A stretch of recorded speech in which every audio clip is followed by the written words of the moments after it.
சனி பகவான் சிவபெருமானை பிடிக்கும் காலம் வந்தது. விருப்பு வெறுப்பு இன்றி அனைவருக்கும் சமமாக நல்லது கெட்டது செய்ய வேண்டும் என்பதற்காகவே சனி பெயர்ச்சி என்னும் சில காலங்கள் அல்லது சில மாதங்கள் ஒருவரை பிடித்துக் கொள்வார் சனி பகவான். அப்படிதான் ஒரு முறை சிவபெருமானை சனி பிடிக்கும் நேரம் வந்தது. முக்காலமும் அறிந்த ஈசன் பார்வதி தேவியிடம், நான் சில காலங்கள் சென்று தவம் செய்ய போகிறேன் என்று கூறிவிட்டு அவசரமாக ஒரு குகைக்குள் சென்று சனி பகவான் உள்ளே வராதது போல் அந்த குகையை மூடிவிடுகிறார். ஈசனும் உள்ளே அவரது தவத்தை தொடங்க ஆரம்பிக்கிறார். பல காலம் அந்த தவம் தொடர்கிறது. பல காலங்களுக்கு கழித்து சனி பிடிக்கும் நேரம் முடிந்த பிறகு வெளியே வந்தார். அவருக்காக சனி பகவான் காத்துக் கொண்டிருந்தார்.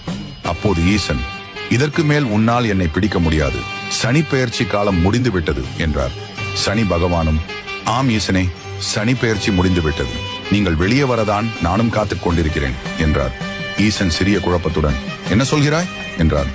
சனி பகவானும், பரம்பொருளே, தங்களுக்கு சனி பெயர்ச்சி வந்தது, அதனால்தான் உங்களை நீங்களே ஒரு குகைக்குள் இத்தனை காலம் உள்ளேயே இருந்து தவம் செய்து கொண்டிருந்தீர்கள். அது முடிந்தவுடன் தான் நீங்கள் வெளியே வந்தீர்கள் என்றார். என்ன நடந்தாலும் தன் தர்மத்தை சரியாக செய்யும் சனி பகவானுக்கு ஈஸ்வரன் பட்டத்தை, அதாவது சனி